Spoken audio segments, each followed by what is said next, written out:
What's up, guys? Welcome back. Hey, Howard. Good evening to you too. We are back. Back from American Thanksgiving, but I hope you guys in Canada as well had a good weekend. I am definitely quite tired. I'm actually slightly under the weather today. I got back to my place very, very late last night, and I had coffee probably too late, and I think it's just messed me up a little bit. But we're here, so and I'm excited to talk about Michael's Epaulette Shark, as well as other Epaulette Sharks. There's actually a lot of cool stuff to take a look at tonight. But I hope you had a good weekend, Howard. Did you guys do anything fun in particular? Like, on my end, I went up to, like, the DC area to see my youngest brother and his girlfriend, as well as my family. We had Thanksgiving at their house.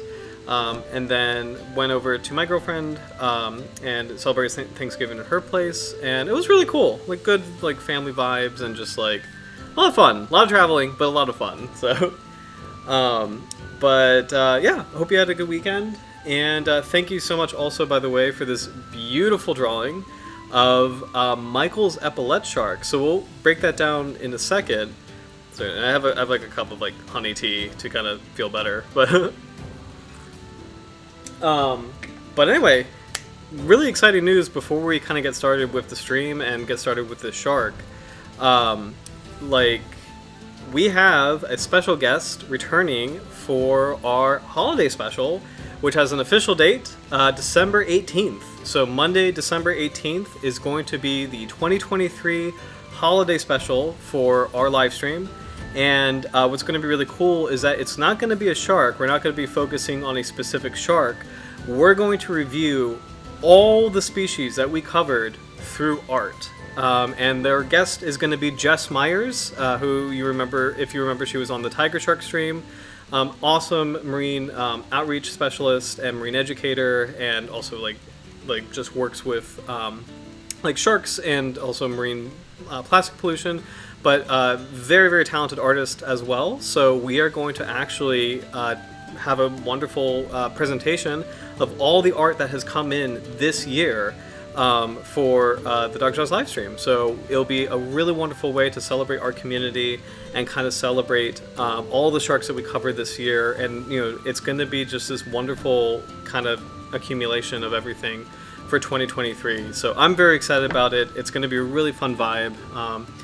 And I'm so sorry, Howard. I just saw your comment. Like my condolences. But I'm glad the rest of the weekend was some time to kind of be what's the word? Just kind of like relax and but my condolences. So because that I mean my condolences for that. But but I'm glad that you had some time for the rest of the weekend too. Just kind of like, I can't think of the word. It's like kind of like, relax is not the right word, but just my condolences. But thank you again for just like not only submitting this art, but being just such a huge part of his community. Because when I was reviewing a lot of like kind of the preparations for the holiday special, I mean, most of the work is yours, which is really cool. So, it's going to be a really great time, just kind of with everybody. And then just like, the art has been amazing, honestly, like throughout the entirety of the year. This particular piece I really like because it's actually one of the more colorful pieces. Usually, like, we're not usually, but I think we've been talking about so many like deep water sharks lately, that it's really nice to see kind of like a colorful or a splash of color for like a shallow water like coral reef dwelling species. And what better species to cover than Michael's Epaulette Shark, which is also known as the Leopard Epaulette Shark. It's a very uniquely beautiful species in terms of its coloration.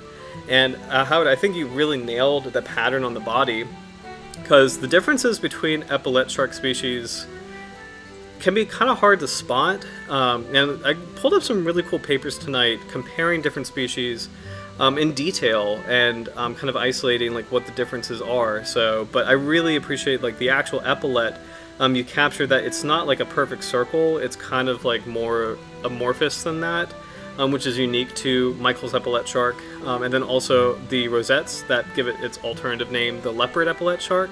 So my favorite part is like just the positioning of this and kind of like where this is in relation to like the sun, and just like the head is like looking like it feels like the head is more in the foreground and the tail is kind of wrapping around more in the background. So this is one of my favorites. I really love this, and just thank you so much for sending this over. So this is super cool, Howard. So yeah, thank you for Michael's Epaulette Shark. Speaking of epaulette sharks, I do have some footage of the other species, and here's kind of a quick glimpse of the comparison that we'll go into in depth tonight. I think my last little just kind of like housekeeping note is the 2023 holiday special is going to be the last stream of the year. We're definitely coming back for 2024.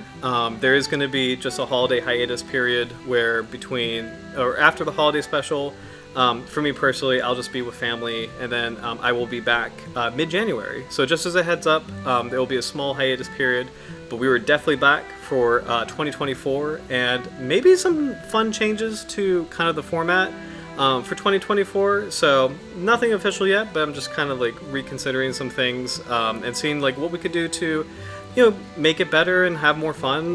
But yeah, we're definitely back for next year, and just as a heads up, just a small hiatus for the holidays after the special. But you know, more importantly, the special is happening. Jess will be here, and we'll be reviewing art together on December 18th. So that means we have 2 shark streams left. So there's 2 species left to cover this year before we do the special. So my only request is I do want to save the great white for 2024. So my only small request is that we don't do the great white yet, because I think it would be really cool to kind of kick it over into next year as something just in case we get another guest who may work with white sharks. I kind of want to save it for that. But yeah, just we have two slots left, 2 species left for 2023, which I'm really excited about. So yeah, I think for the next 2 streams, I will kind of keep talking about the holiday special as well, just as reminders in terms of just getting ready for it. And yeah, I think that's all I got as far as housekeeping. So with that, let's dive in to Michael's Epaulette Shark. So this paper, we'll look at the footage first, but this is like a really nice guide that I definitely want to dive into for the majority of tonight. The review of the bamboo shark genus Hemiscyllium, which all epaulette sharks are Hemiscyllium. I don't know if all Hemiscyllium are technically epaulette sharks. There's a couple different species that are regarded as carpet sharks and not necessarily epaulette sharks, but we'll take a closer look at that as well. I do have footage on a few of these species, so let's start out with, this is the only clip I could find of tonight's shark, Michael's Epaulette Shark.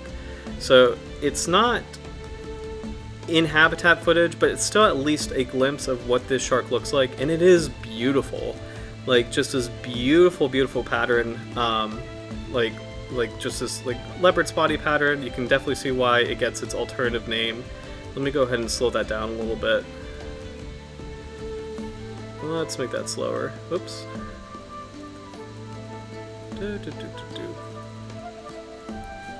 And I wonder if I can zoom in a little bit too. I think I can. But yeah, it is a gorgeous species in light, or sorry, in life, and you can kind of see just a little bit how it's using, especially with its pelvic fins, how it's actually like using its pelvic fins to kind of help propel it forward in combination with its tail. So again, epaulette sharks are walking sharks. They can articulate their pectoral and pelvic fins to help them walk across the seabed, also to walk across tide pools. So for epaulette sharks that may be hunting at low tide, they can exit one tide pool and go into another tide pool, which helps it exploit prey items that other sharks can't get to, because like few sharks can really I mean like almost no sharks could like exit the water at all, obviously. It's like such a cool adaptation for this genus that they can articulate their fins like this and actually use that to kind of cross that boundary, like transcend that barrier of just ocean water to get to habitat that other shark species can't access. So, but gorgeous animal. Let me just pause. I don't want to get the thumbnail, but it is a gorgeous species just with that color palette. So there's 3 names I found for this shark. It's Michael's Epaulette Shark is the official English name. There's also the Milne Bay Epaulette Shark. So it's the same species, but it's called Milne Bay Epaulette Shark by some. And then I think Fishbase has Leopard Epaulette Shark. So 3 different English names, but it's all the same species, Hemiscyllium michaeli. What's interesting too is that this species I think used to be mistaken for Hemiscyllium fisheri. Let's see what that was. Sorry, Hemiscyllium freycinetti. I got that wrong. Hemiscyllium freycinetti. So that they used to be confused, but michaeli very recently was reorganized as its own species. So let me double check some comments. No new comments. Okay. There's a couple other epaulette sharks that I thought would be kind of cool to take a look at. This footage is a little bit grainy, but this is the one that Michael's epaulette shark was confused with and thought originally to be the same species. So Hemiscyllium freycinetti. Here we go. Which it looks similar, except you can tell that for this species it has these dark brown saddles.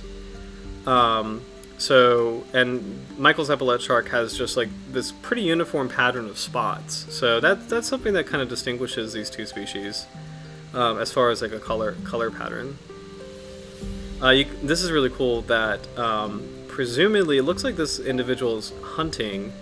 There was a quick moment where it looks like it's focused on this little crevice right here and then something darted out of the crevice. Yeah, there we go, like a little fish. Let's go ahead and slow that down a little bit. It's actually really cool to see carpet sharks hunt because, again, like nurse sharks, zebra sharks, they'll suck up prey items from rock crevices. I'm sure this prey is not this predator is not necessarily doing that, but it is, or actually it might be, because it is positioning itself pretty fixedly near a rock crevice, and it does scare something if you look very closely. There it is. See, little fish kind of escaping. So that actually might be. That actually might be the same thing, like the buccal pumping, or not buccal pumping, but like the suction feeding. Because if you look at the gills, you can actually see like a small cloud of sediment kind of being expelled around the shark's gills. So this actually might be doing exactly what its cousins, the nurse shark and the zebra shark do, as far as hunting. It's on a smaller scale since it's a smaller kind of carpet shark, but still kind of the same principle, which is really cool. Let's put this back to normal speed. And there he goes, walking. These are the epaulette sharks are such a cute group. Just kind of scooting along the seabed. And I love that this is a really great shark species to kind of challenge the convention of sharks, as far as like clearly not all sharks are like these big, toothy, like the classic image. Like they could be very delicate and graceful and kind of serpentine, and in this case this little guy is quite squirmy and just kind of scooting along the seabed. So there he is right here. It's also really cool to see how the shark blatantly challenges the idea of all sharks need to swim in order to breathe. Clearly they don't. This is a species that can sit very comfortably on the seabed and actively pump water over its gills. And it really moves like it's kind of like a sea snake, which is so cool. I mean, as far as just like it's hugging so close to the bottom, and just almost, it's not slithering clearly, but it almost is like a similar kind of movement. It's so cool that this is such a completely different environment from terrestrial environments, and yet this is an animal that emulates kind of an analog to snakes on land, as far as like hugging close to the seafloor, and maybe it's a way, as far as like, you know, coral reefs are very structurally complex environments, so maybe this is a way to help it avoid predators, like these divers, if you will, where by hugging so close to the bottom, it's very easy for this particular shark to wedge itself in different nooks and crannies and find different crevices to hide in or to escape predation, and also to camouflage itself with. You know, it's not an easy kind of shark to track. Very, very cool. Moving on, this is pretty interesting. This is from Conservation International, and this is a new species of walking shark, although I wonder if that is Hemiscyllium Henry? I don't know. Sometimes, like, we'll have to cross-reference this with this paper. There's nothing that's immediately kind of striking out to me. Maybe G or H. This is, I don't think it's Hemiscyllium halmahera, but it could be Hemiscyllium henryi. This particular kind of epaulette shark has very dark saddles and kind of bars across the body, and kind of like a hook-shaped epaulette. So, but we'll go to the beginning to kind of see its behavior. So, oh, Howard, could they be the first stage of evolution for land sharks? So, what's really cool, I mean, like, what's really cool is, like, maybe millions of years, like millions and millions of years, if the epaulette sharks are very successful, that actually could be a literal reality. You know, as far as just if this is a successful adaptation, you know, I mean, it could evolve and keep evolving, which would be really cool. The problem is, and kind of like on a downer note, epaulette sharks, they do live in pretty high activity areas in the world, as far as like fishing or aquarium collection. So I am going to be curious to see kind of Michael's epaulette shark's conservation status, as far as like in terms of our human world. Is the ability of kind of being prominently on land, is it something that actually puts the shark in danger? I don't know, so it'll be interesting to kind of look at the conservation status. But to your point, just as an evolution adaptation, it sounds like a joke, but the reality is, like, what's really cool is that if that shark is successful, and if it just, you know, that's the way to go as far as exploiting new prey items, I mean, millions and millions and millions of years from now, like, imagine sharks with more advanced, you know, abilities to walk. It's actually, you know, it's really not that far off. I'm sure, like, you know, ancient amphibian ancestors pretty much had the same situation where they were able to exploit new prey items or prey niches by kind of pushing that boundary, and just like they didn't do it gracefully, but like, you know, kind of like launching themselves out of the water to grab different prey items. It's kind of cool to think about the epaulette shark in that way. Actually, let me start that comment, because it's like it's a really cool idea, honestly, as far as like, could epaulette sharks really maybe be the root of a new line of walking sharks? So it depends on how the world goes in the next million years and how advantageous or disadvantageous it would be, but it's a cool thing to think about. So, oh, cool. I just saw your other comment. I think the juveniles display bands which gradually disintegrate into leopard-like spots as the shark matures. Yes. I had a beautiful photo. Shoot. I wonder, I don't want to like kind of crash the computer.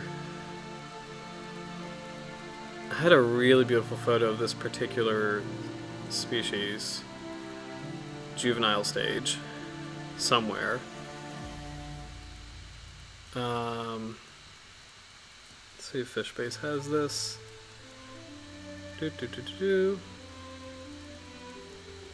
Nope.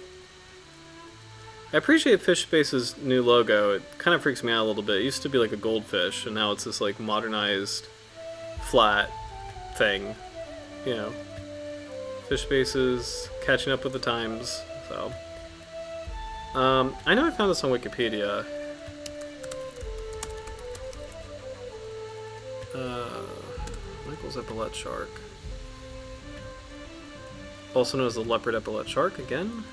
There was a really good photo of this. There we go. Okay, perfect. So yes, you're absolutely right, Howard. So this is a juvenile of Michael's Epaulette Shark, or the Leopard Epaulette Shark. And to your point, very different from the adult. Very, very pretty. And what's kind of cool is, like, isn't this rather similar to the zebra shark? As far as, like, it's a black and white color pattern, and it's also a very serpentine looking animal. So you have to wonder, could this also be arguably maybe an adaptation that is mimicking sea kraits? It is in the same part of the world as sea kraits, or aka venomous sea snakes. So is this perhaps an adaptation, even though they're not the same family? They are cousins in the same order, so could this possibly be an adaptation for survival where it's mimicry to resemble a sea snake? As we saw in the clip, it does move in a very serpentine way on the seafloor, so really cool question to ask. I wonder if we can find, by comparison, zebra shark juvenile.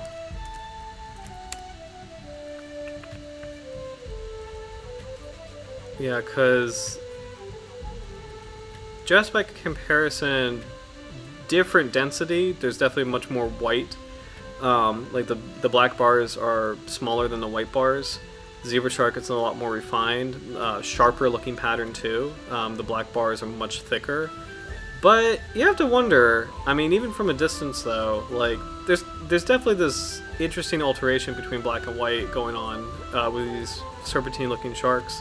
I don't know, could be a bit of a stretch, could be an interesting theory. So, yeah, don't know. Good questions to... It has that look, yes, agreed. I just saw your comment, so, yep. Let's check out this new species. I don't think there's a tag on this.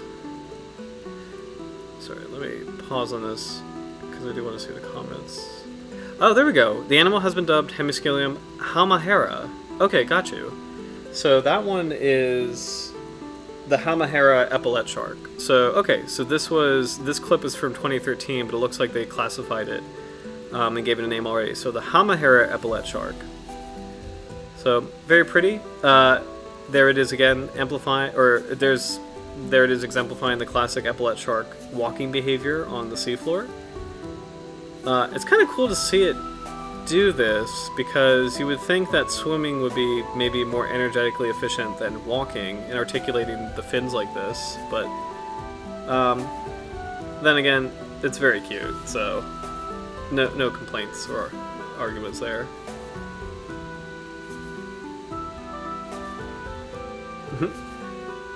There he is again, kind of hugging. It's interesting to see how closely to the bottom, like how close these sharks hug the bottom in their movements.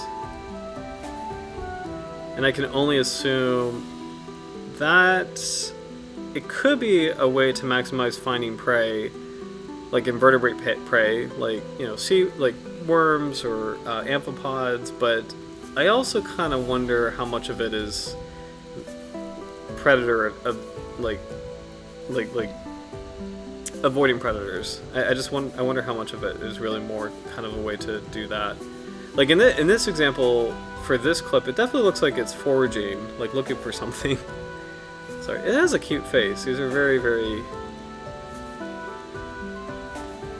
This is not what most people think about when they think of sharks, so...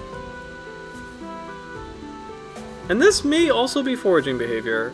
There's a lot of different kinds of marine invertebrates living in sediment, so it could be a way for it to track. Like all sharks, this is a species that, or this is an animal with ampullae lorenzini, so it has those little pores on the head to detect electromagnetic fields. So could be something that, yeah. I mean, maybe both of these clips are definitely foraging behavior, as far as a shark looking for prey items. So yeah, I can honestly watch the shark just taking a peek into that little crevice and turning around like all day. It is a precious little thing. So and it's so graceful too. It's like there's a species of shark known as the necklace carpet shark, and you could definitely see why it's got that name. Like, it has just this beautiful, graceful sinusoidal movement.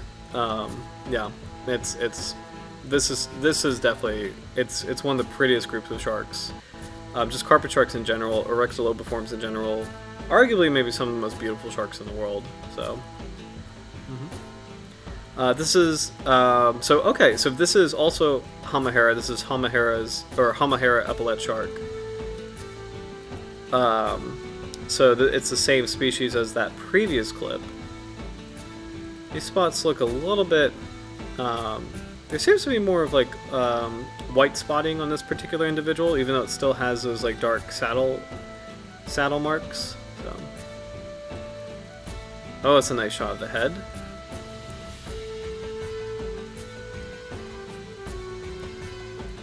Very cool.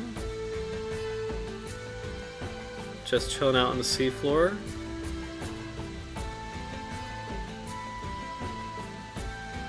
And finally, we have the classic epaulette shark. Just as kind of comparison, looking at this now, it's arguable that Michael's epaulette shark, the Hamahera epaulette shark, a bit more colorful. The classic epaulette shark has, the famous epaulette and like this beautiful beige body with a bit of a couple of dark speckles, but it's not really as densely patterned or as colorful as Michael epaulette shark. So it's kind of cool to see, and it's really especially cool to see this particular shark or this particular individual up so close to the surface in such shallow water, and you can definitely see it kind of peeking out.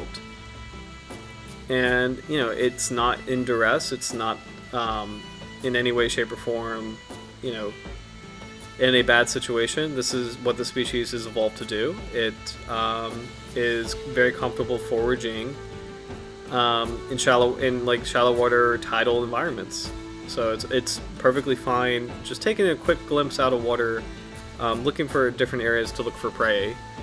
So super cool. That's a super cool group of sharks that's exploiting a unique niche. Most sharks could not possibly even imagine doing something like this. But yeah, epaulette sharks kind of have the edge as far as being able to go into tidal environments or tide pool environments to look for prey. So very, very cool. What I'm also noticing too, it's kind of cool seeing how the dorsal fins are actually proportionally quite large relative to the body, and actually pretty sharp looking, pretty sharp angles. They're pretty upright, not really flat, not really low. And I'm kind of curious how much of that maybe helps as far as like balance or stability as it forages on the seabed. I'm not really sure, because you would think if a shark spends most of its time kind of walking on the seafloor, it probably wouldn't have as like large or developed dorsal fins, but for this particular species, they're actually kind of high, and they're actually pretty big relative to the body. So, I don't know. Interesting to kind of think about.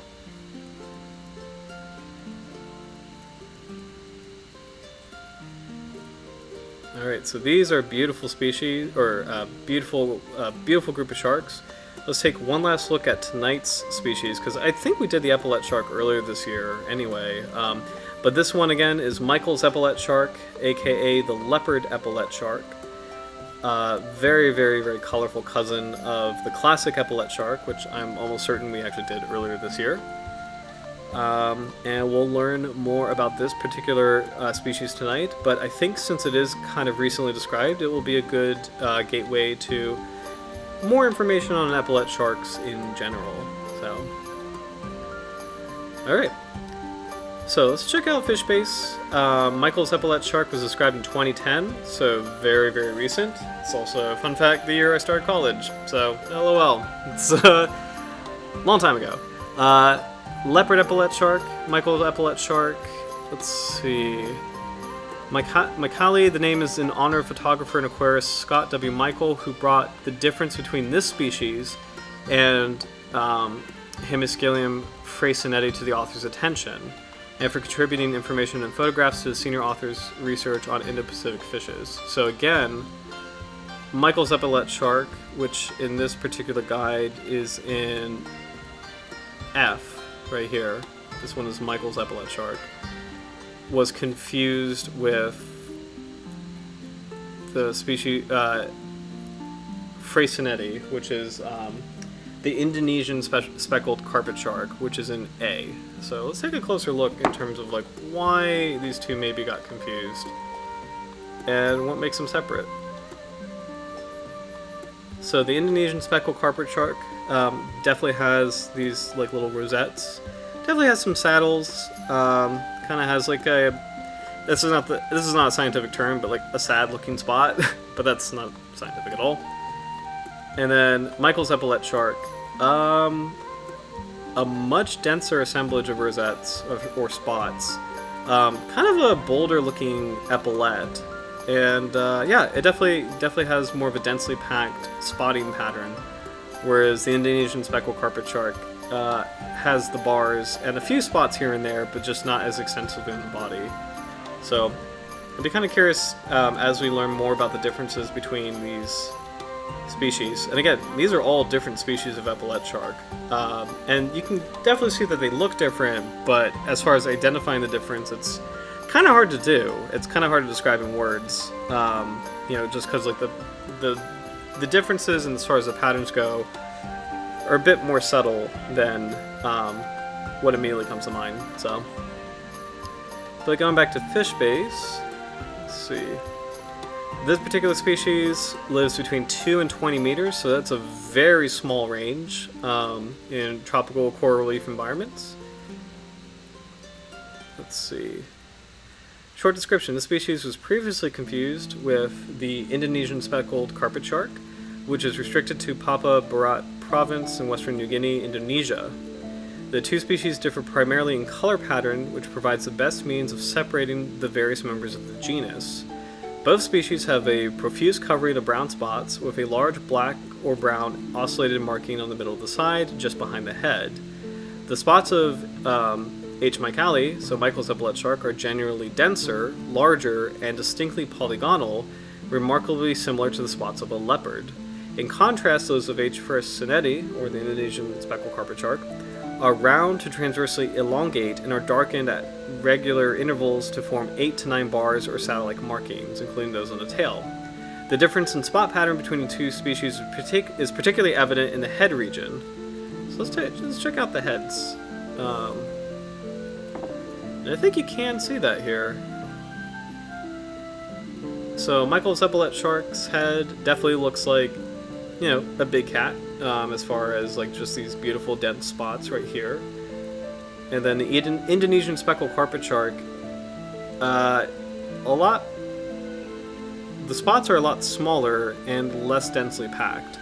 So smaller, darker, has this beautiful, almost looks like a dice, you know, like a 5 dice right here, with this nice beige background. But it's definitely not the same as this species, where spots are more randomly assembled, more densely packed together, you know, kind of this beautiful honeycomb pattern. So, very cool.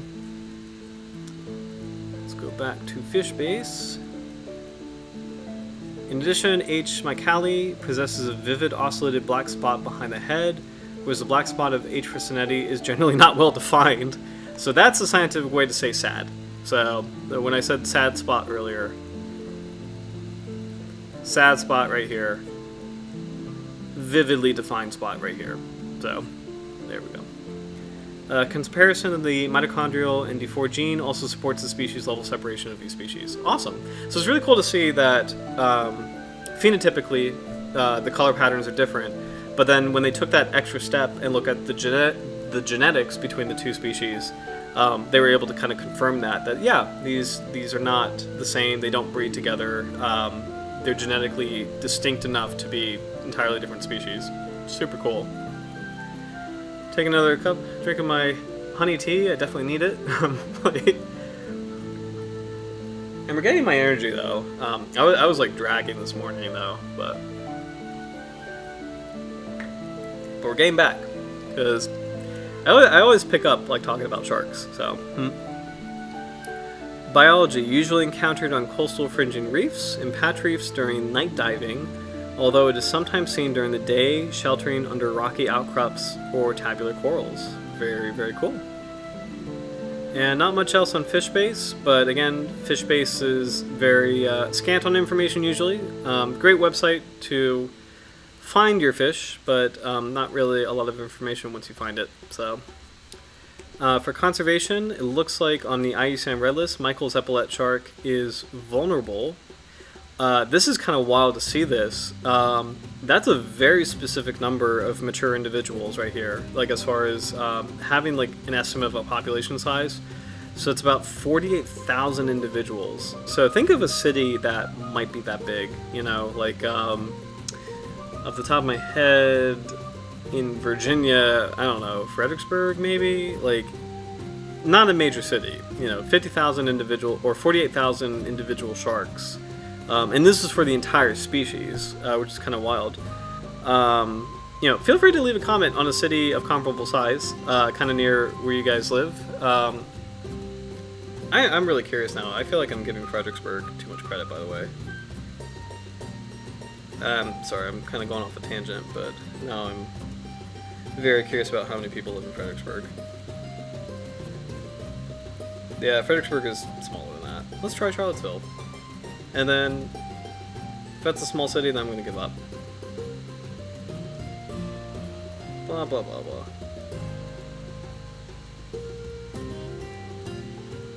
Okay, yeah, okay. So, alright. Yeah, that's actually really kind of spot on. So, yeah. The total population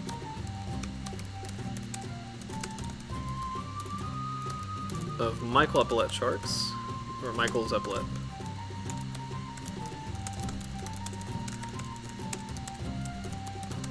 Around, how much was that? 48,000.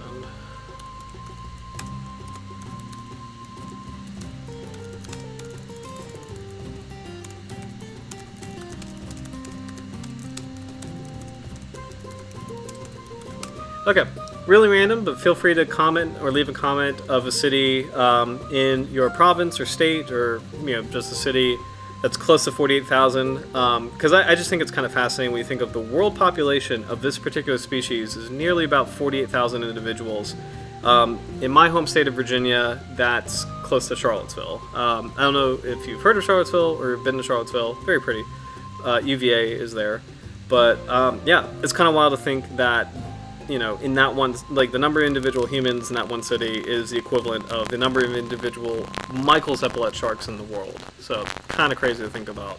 Also kind of horrifying to think about as far as like how big the human population is in the world. So kind of crazy.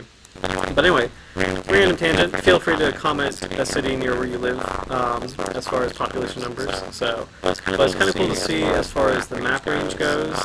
This is the southeastern part of Papua New Guinea. And it's cool to see these spots here corresponding to individual reefs. So individual reefs where Michael's Epaulette shark has been found. I think it's really cool to see a specific number of individuals here, because it means that this shark is maybe closely monitored than other shark species. So we kind of have maybe a more specific idea of like what is going on with this species and maybe what it needs as far as help. So. Let's see. Oh, shoot. Just saw that comment. Audio fuzzy. My apologies. I think it's probably because I was bouncing around on photos and Wikipedia earlier, so I hope it clears up soon. But, let's see. For IUCN Red List, Michael's Epaulette Shark, small coastal shark. The species is restricted to rocky outcrops, coral reefs, and seagrass bed habitats at depths of 0 to 20 meters. Again, that's a really, really small range. Not like that's like you can't escape fishing pressure or like climate change or like pollution. Like that is a tiny range as far as the water column goes. Shark is threatened by artisanal fishing throughout its range, as well as habitat loss and degradation due to coastal development in over 20% of its geographical range, and by climate change. The area of occurrence for the species is around 1,000 square kilometers. Sorry, with at least 6 locations with continuing intensive fishing pressure, declines in area and quality of habitat, and number of mature individuals. Therefore, Michael's Epaulette shark is assessed as vulnerable. So that's really sad and scary. I'm glad it's not endangered yet, but vulnerable is still a not good assessment as far as sharks are concerned. Really, as far as sharks are concerned, you kind of want to be least concerned or near threatened, but vulnerable is the beginning of like, that's not good. So, let's see. That's really, let's check out the population in detail, because it's kind of, again, it's kind of amazing that the number of mature individuals is specific like that. An estimated total population was calculated based on multiple density estimates of the area of occupancy. With an average of 38 individuals present per square kilometer, there could be as many as 48,000 individuals present throughout its range. This is likely an overestimate based on total potential habitat for the species. Now that's sad. Again, 40,000 individuals for a world population, that's really not a lot. So, let's see. Kind of curious if there's any notes about the habitat specifically. Not really. Nothing else is known of its biology. So, and again, it's a newly described species, so... conservation actions. Is there anything going on? There are some small community-based marine protected areas in the Milne Bay region that may offer some protection for the species. And there's a local marine tourism industry which values the species. Overall, no species-specific conservation action at present. Further research is needed on population size and trend, and life history and catch rates should be monitored. So this is a very good shark. Michael's Epaulette shark is a very good shark as far as like if you want to raise awareness or pick a species that is not getting attention, and that could be a shark that you want to maybe campaign for as far as like bringing more attention to its conservation needs. This is a really good pick. It's not popular, it's not well known, it's not receiving a lot of conservation action at all, it's not charismatic currently. So Michael's Epaulette shark is a really good pick for any what do you call it, outreach specialists or just kind of like environmental advocates who may be watching this now or in the future. This is a good pick as far as a shark to maybe advocate for more awareness, to raise more awareness for the species. This is a really good one to pick because it's just not receiving a lot of attention, and it really isn't in the zeitgeist at all. I personally have never heard of this species, and it's definitely not a species that's specifically talked about, you know, on things like Shark Week or in nature specials, you know, because people default to the classic epaulette shark. So Michael's Epaulette shark, definitely want to shout out to it and draw more attention to it. So, and what a beautiful species too. I mean, you know, it looks completely different from the classic epaulette shark as far as its patterning goes, and it's basically like a sea leopard. It's just really cool looking. So, oh hey Howard, North Bay has 51,000 or so. Awesome. So yeah, thanks. Any fun facts about, just out of curiosity, about North Bay? I think for Charlottesville I've got UVA. So University of Virginia, that is a university that Thomas Jefferson founded. And that's all I got for Charlottesville. So let's see. Also, fun fact, I am a alumnus of the College of William & Mary, and William & Mary and UVA are rivals in some ways. I'm sure William & Mary people cheer at that, and I'm sure UVA people don't care. So, it may be a one-sided rivalry, but, you know, William & Mary's best. Anyway, beautiful photo of Michael's Epaulette shark. Let's see what else we got on sharkreferences.com. This is actually super zoomed in. Let's see. Unique color pattern, dense leopard-like spotting, and large black ocelot spot right there.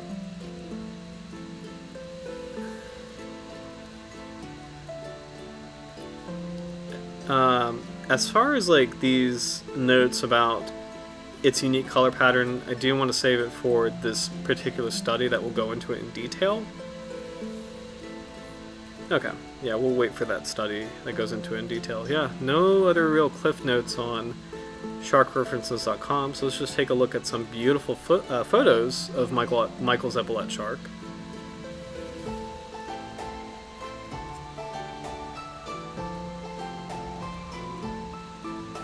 Nice little picture. Actually, this is really a great definition on the dermal denticles on the head. What's kind of cool from the shot, you can see too that there seems to be a bit of a gap in the top of the head where the eyes, you can see them kind of bulging out a little bit. So you may wonder if this kind of functions a little bit like a possum, as far as like maybe this is an adaptation where the shark, it helps the shark, like if the shark is hunting the way it is doing right here, maybe this is also a way for it to kind of notice if there's something swimming overhead to keep an eye out for predators. So it's not entirely fixated on what it's nosing for. So maybe, you know, maybe just like this sort of structure of the head where the eyes can kind of bulge out a little bit, maybe even see you know, or get a glimpse of something from the top of the head, you know, could be an adaptation. Let's see some other photos. I wonder if I can see kind of like a viewer, if I can, yeah, this is kind of what I want to see.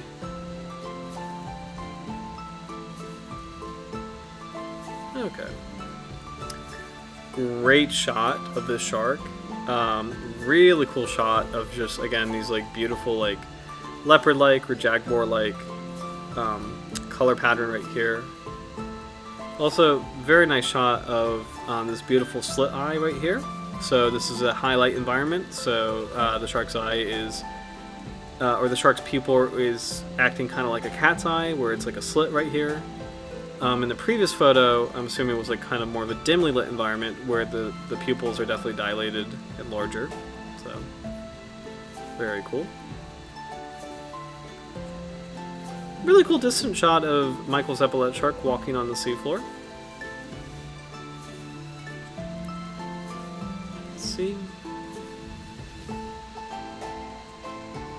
And then, beautiful shot. Again, you could probably argue this might be a nighttime environment because the pupils on this individual are dilated and rounded. So, but beautiful shot of Michael's Epaulette Shark. And this night time environment might be lit by the diver's light. But really beautiful shot of the species. Again, the densely packed leopard spotting pattern, and just against this nice cream beige color background. So very, very beautiful shark. So yeah, let's take a look at this study that compares all the epaulette sharks, and I believe this will go into detail on some of the nuances we get to see between their color patterns. Again, it's a very beautiful group of sharks that walk on the seabed, so let's take a look. Oops.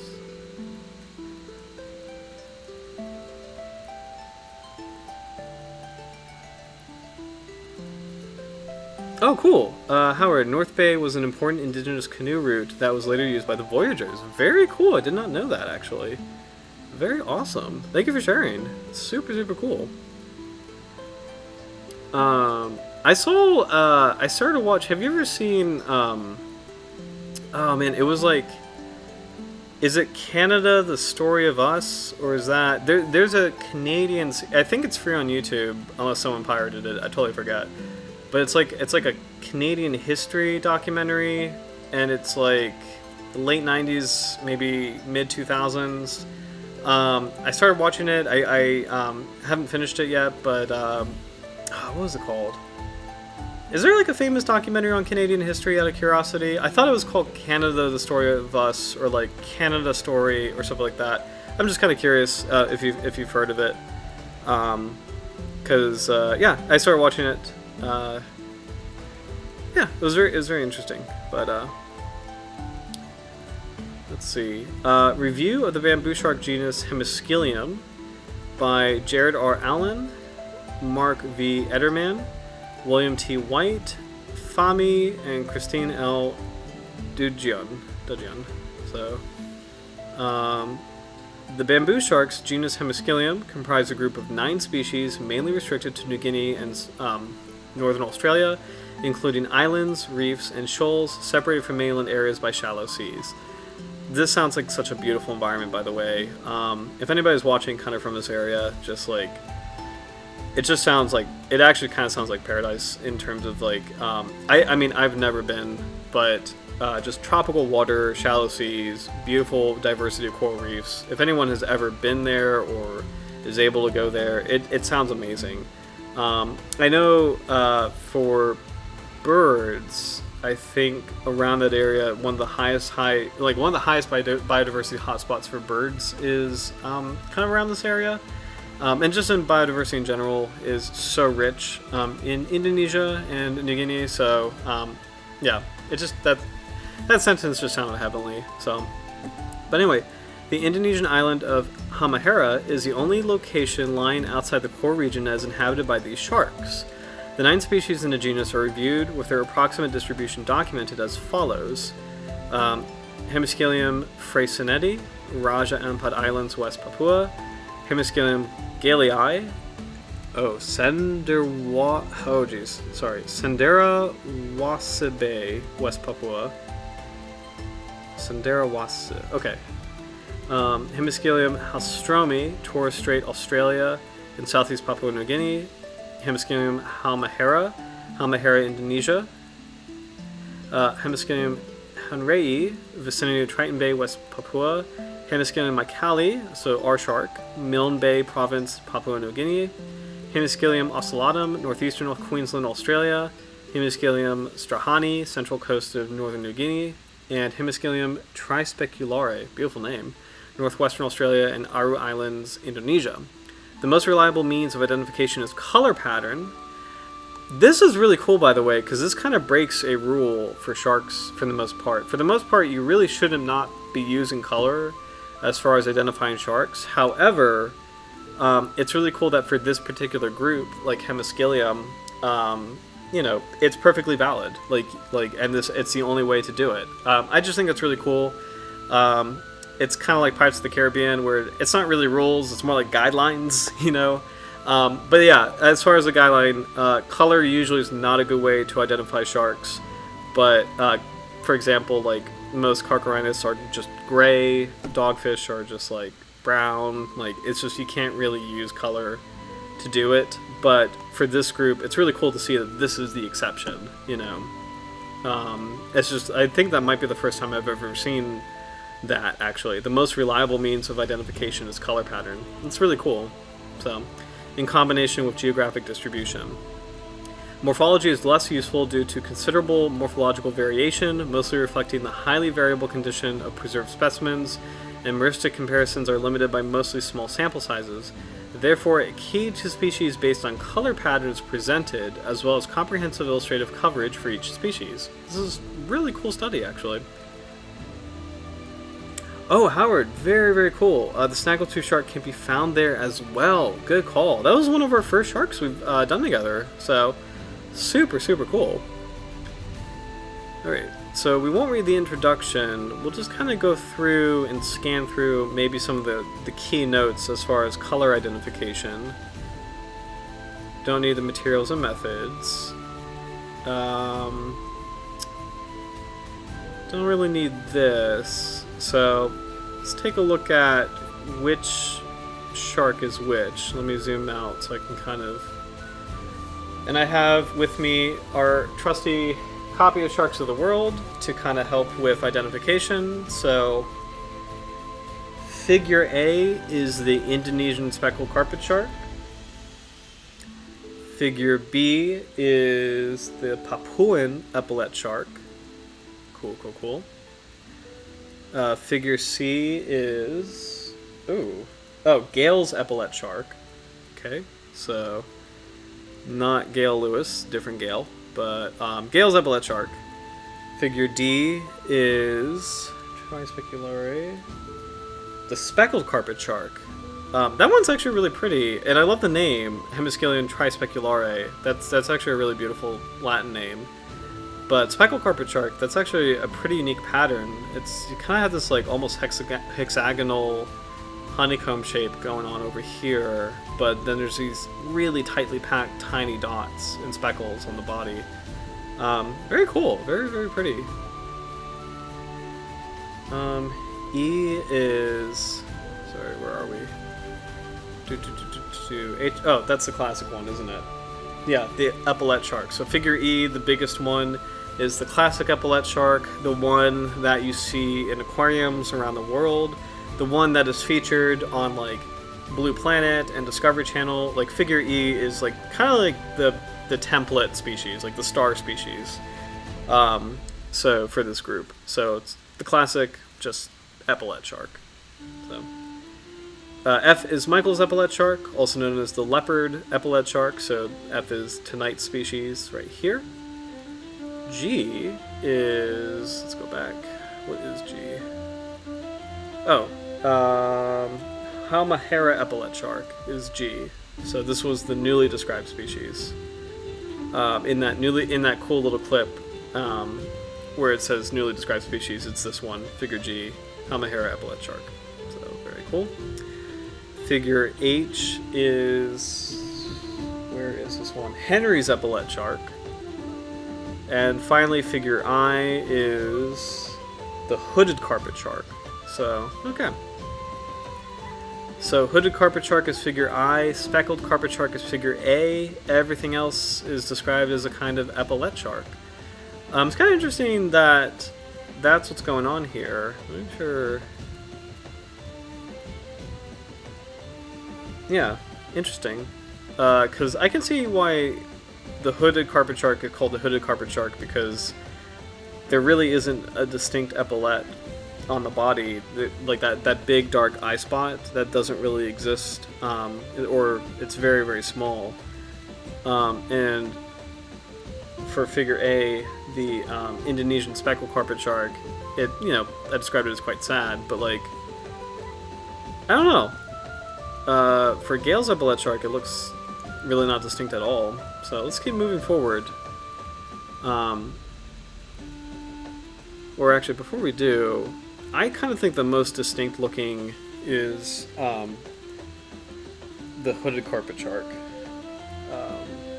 Yeah. Because everybody else kind of blends together. And then a shout out to like Gale's epaulette shark, like figure C and figure I think they're kind of the most distinct looking. Everything else looks a little bit too similar to each other, but we'll keep going and kind of like keep comparing and to see some of these differences. So let's see. So it's cool to see the head markings. So our epaulette shark, Michael's epaulette shark, is figure F.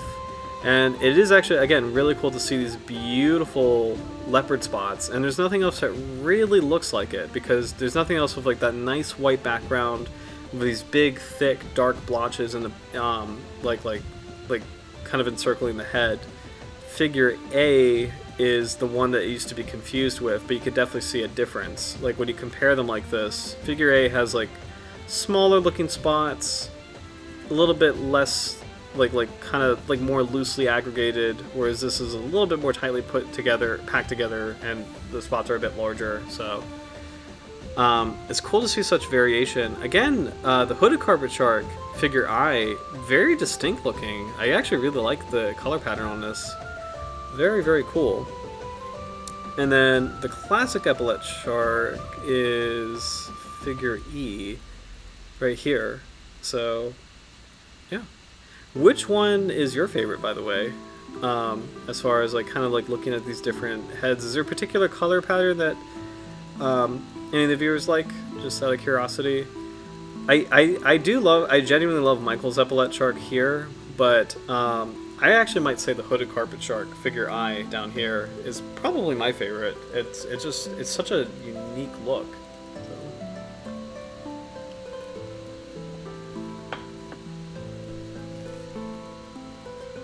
What's interesting, I'm noticing between figure A and figure C, by the way, and a little bit in figure B too. So the Indonesian speckled carpet shark the Papuan Epaulette Shark, and that's Gale's Epaulette Shark, right? Gale's Epaulette Shark. They have these like two closely packed together spots right here, kind of near the spiracle. And then they also have this third spot kind of at the base of the head almost, in different arrangements, but kind of interesting that that's sort of something going on. They've evolved differently, but there's kind of like a similar pattern, like the similar trio. Two close together, one at the bottom, two close together, one at the bottom, two close together, one at the bottom. So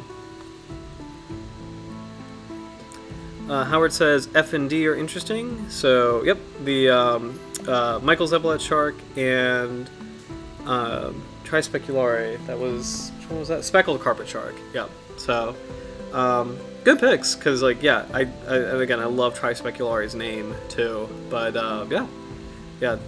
And it is actually very distinct too, because like Trispecularis is unique amongst the others because it has very fine speckles and very fine and very densely packed together speckles, whereas all the other sharks, they're larger spots and a little bit more looser. So what's really cool is like talking about this. At first, they all looked so similar, and then when you really break it down, you could definitely see how different they are. So let's move on to epaulettes, or the eye spot pattern.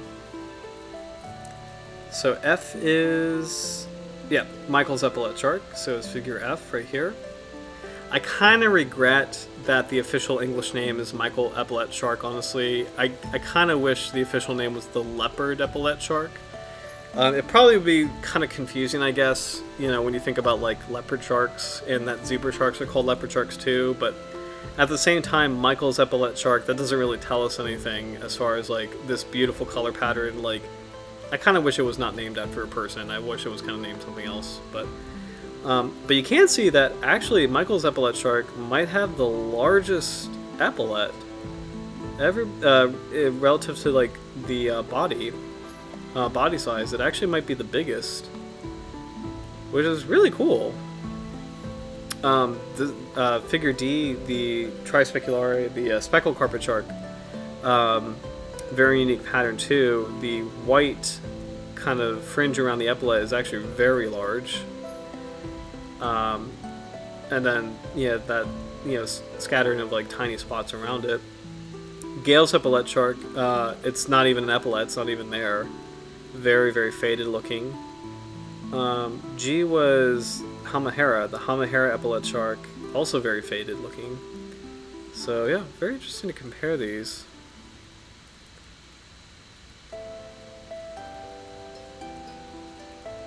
Let's see.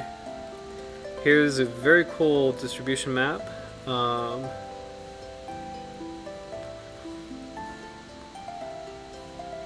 The local distribution encompasses reefs, shoals, and satellite islands connected to the mainland by relatively shallow water, usually not deeper than 50 to 100 meters.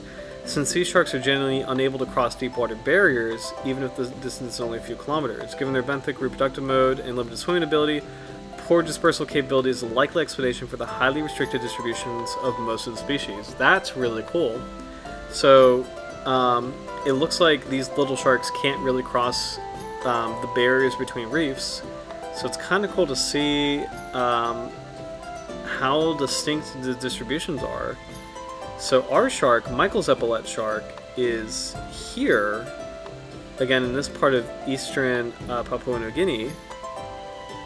The classic Epaulette Shark is in the Great Barrier Reef area, which is so cool to see. There it is.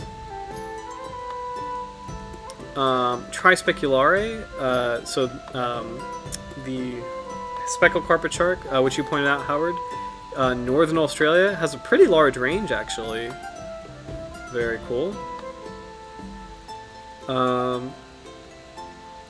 Freycinetti, which used to be confused with Michael's Epaulette Shark, over here, it's kind of cool to see that they're on opposite ends of the island. So that's also a helpful hint that, yeah, these are different species. They don't breed together. They're not geographically in the same location. So they look physically different, but also geographically, they're not going to be swimming in the same location. They're poor swimmers, and they can't really cross the barriers between the deep, not trenches, but like the deep areas between reefs. So very, very cool. I really like this epaulette distribution map, and again, I'm personally so used to sharks being migratory and so transient, because I live in a very high migration area. So the fact that there's sharks that are restricted to specific reefs, it's kind of a new concept for me personally, and it's really cool, because this is a unique group of sharks that operates kind of like a lot of smaller fishes, you know, or like reef fishes, as far as like they're kind of loyal to a specific patch of reef, or just uniquely adapted to a specific patch of reef. Again, this is a group of sharks that kind of breaks the rules, you know, as far as like you can use the colors to identify them, and they have high sight fidelity, where it's like you can use their location to identify them. They're not really going to be spanning large areas of the globe like most sharks do. Like most sharks have pretty enormous ranges compared to most animals. They're kind of like birds. Like birds have pretty enormous ranges compared to a lot of animals. So it's cool to see this. This is a very unique group of sharks, as far as just kind of like this variation, unique speciation within Hemiscyllium. So I'm going to breeze through, and I am just going to do like a control find on our shark. Oh, actually, you know what? There's a little profile on each one, so very cool. Alright, so we'll just go ahead to Michael's Epaulette Shark.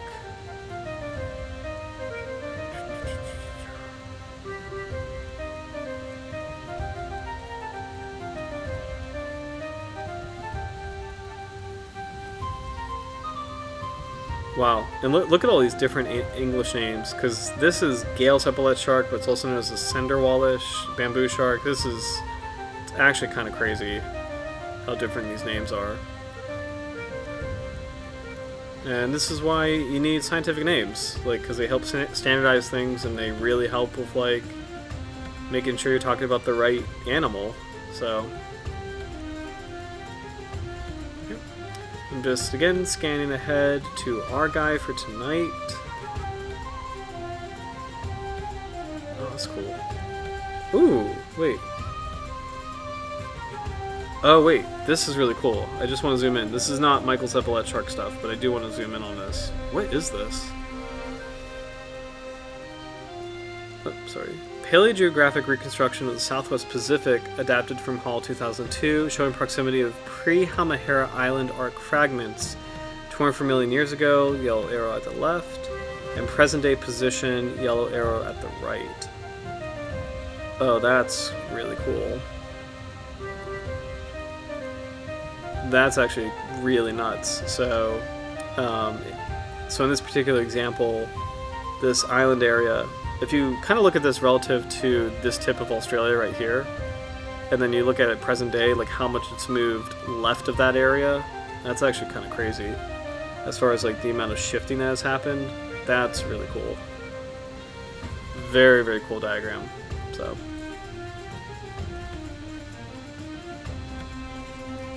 Alright.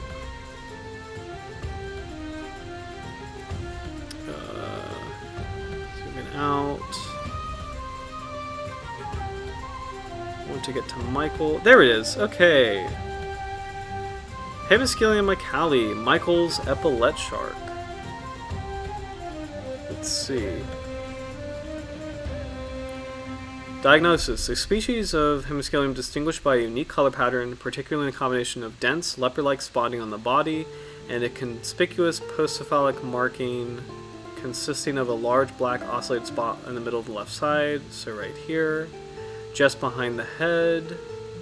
Similar in appearance to H. freycinetti, but differs by having denser and more leopard-like dark spots, a larger and better developed postcephalic ocellus right here, and more numerous spots on dorsal surface of the snout. So the spots right here, the leopard-like pattern in general, and then the size and shape of the epaulette right here. These are the things that make this species unique.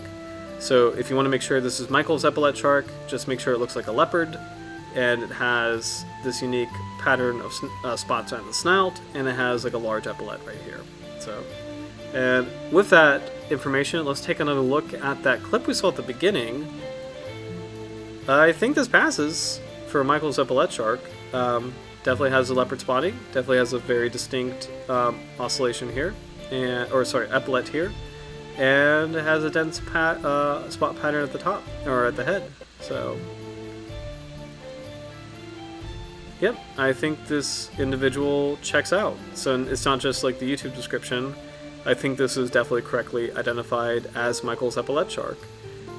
What is cool though to see in this particular individual, you can actually see a bit of the saddle, like kind of almost like such a dense spot pattern. Even here too, like the spots are so dense that it almost makes like bars or saddles. So with that in mind, I can see how this may have been confused with other species, but still very cool. And still, it is unique. I mean, like again, this leopard pattern is unique amongst the epaulette sharks, so very, very cool.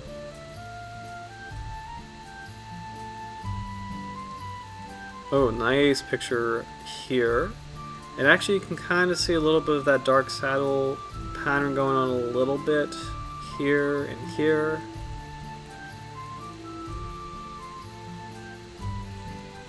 Let's see, we don't need to go to morphometric features, it's just too much. We don't really need to go into the color and life in detail, because all that really matters is how is it different from the other sharks, so we kind of already hit that. Let's see, distribution and habitat, known only from eastern Papua New Guinea, with most observations and collecting records from Milne Bay province at Samarai Island, vicinity of Alotau East Cape, Nuakata, Sullivan Patches, and the Trobriand Islands. It has also been collected at Oro Province, formerly Northern Province, in the vicinity of Harvey Bay. As discussed under H. Halstromi, it is unclear if the distribution of Michael's Epaulette Shark extends along the PNG mainland northwest towards Bootless Bay, nor where its distribution abuts that of H. Halstromi. Let's see.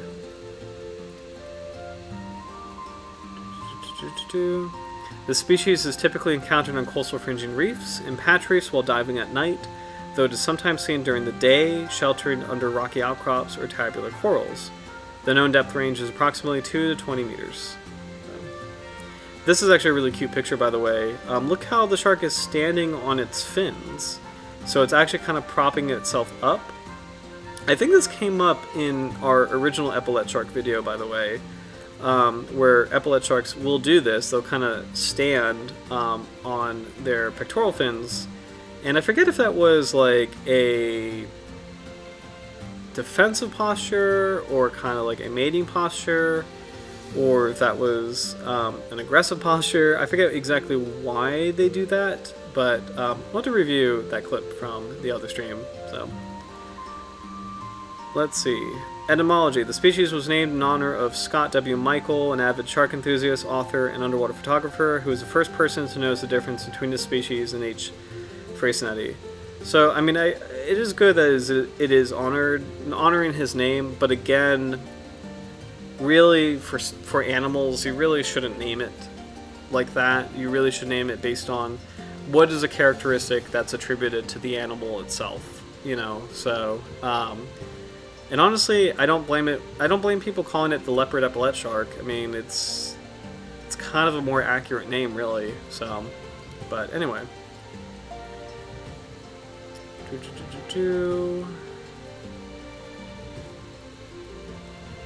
The species used to be confused with H. freycinetti. Here we go again. Howard, you mentioned at the top of the stream, beautiful juvenile color pattern, this black and white banding. Again, I mentioned a theory that could be reminiscent of mimicry of like sea snakes. It might be a bit of a stretch because this is not as like sharp, or it's not the same pattern as like the zebra shark's color pattern, so I might be kind of stretching it a little bit with that idea. So I guess I should say hypothesis. Like a hypothesis that this might be mimicking. I have a hypothesis that this might be a kind of mimicry akin to the zebra shark, as far as like maybe this looks like a sea snake a little bit, but I could be mistaken. So, and that's really it, honestly, as far as this shark goes. So I'll keep scanning this paper to see if there's anything else in general about epaulette sharks as a whole, but that really might be it. Really cool group, though.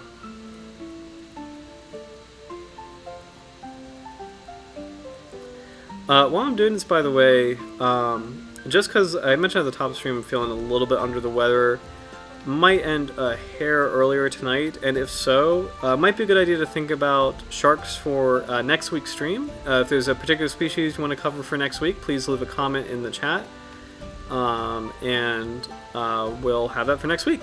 And again, since the holiday special is December 18th, we only have 2 sharks left in the year to cover, so choose wisely for next week's shark. But we'll move on to, I don't think there's anything else in this paper, but this was a really cool study comparing the different kinds of epaulette sharks. So,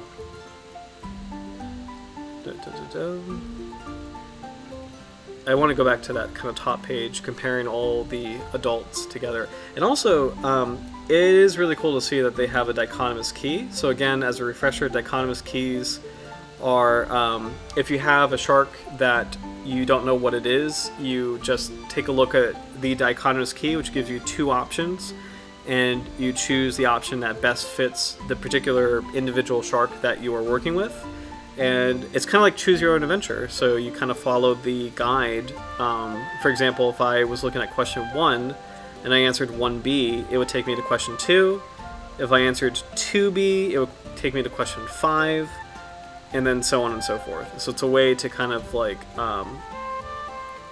identify, also a lot of animals have dichotomous keys for identification. So it's a really cool tool, and pretty fun. I actually really like dichotomous keys quite a lot. So, but yeah, great overview of the epaulette sharks. They do all look very different, and it's actually really cool to see this group in the light of like they might have, like, because they're so like restricted to specific habitat, like a specific range and a specific group of reefs.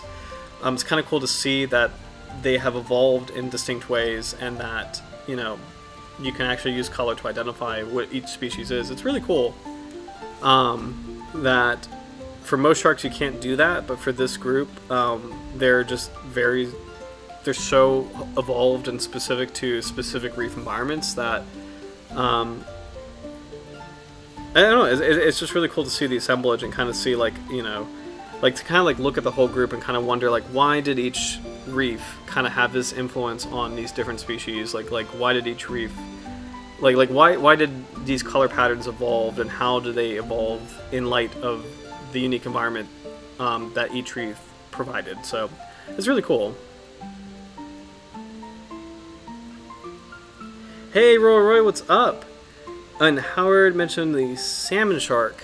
I think we can do that, actually. That's a good pick. Let me make sure. We covered so many lamnids this year. I know we did the poor beagle, so I think that might be what I'm getting confused with. Let me make 100% sure we didn't do that one yet. I think we're good to go, but let's make 100% sure. Sand tiger, basking, poor beagle, crocodile, thresher, goblin. Oh, yeah, we're good. Okay, yes, we're definitely going to do... Good pick, Howard. We'll definitely do the salmon shark. Oh, man, that one's actually going to be awesome. So that is Lamna ditropus. So let me put that in there.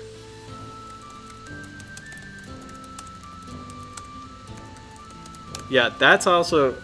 actually, Howard, excellent pick, because, like, it's going to be... hey, Bruce, what's up? Welcome back.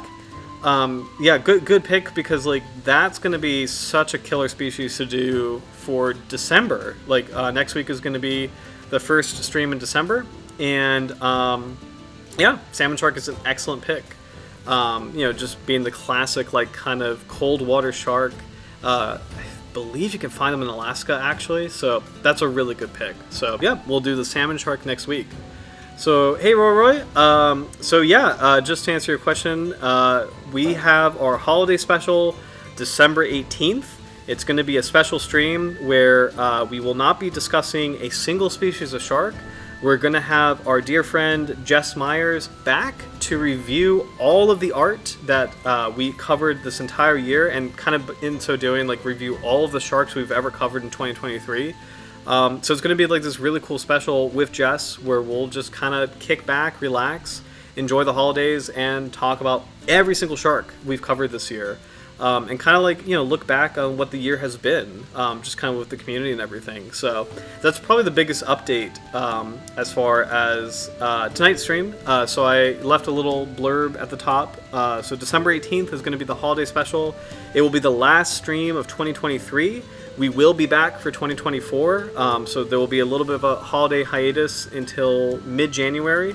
And we'll kick things back off for a whole new year of sharks, and probably some more content and more, fun changes to the live stream. So, but yeah, December 18th, 2023 will be the official holiday special with Jess, and basically kind of like a clip show of everything we've seen, this year. And I've kept all of the art in this one kind of presentation, if you will, and it's honestly amazing. We'll review everything with Jess, and it's going to be super, super fun. So save the date for December 18th. I'll try to push it till midnight.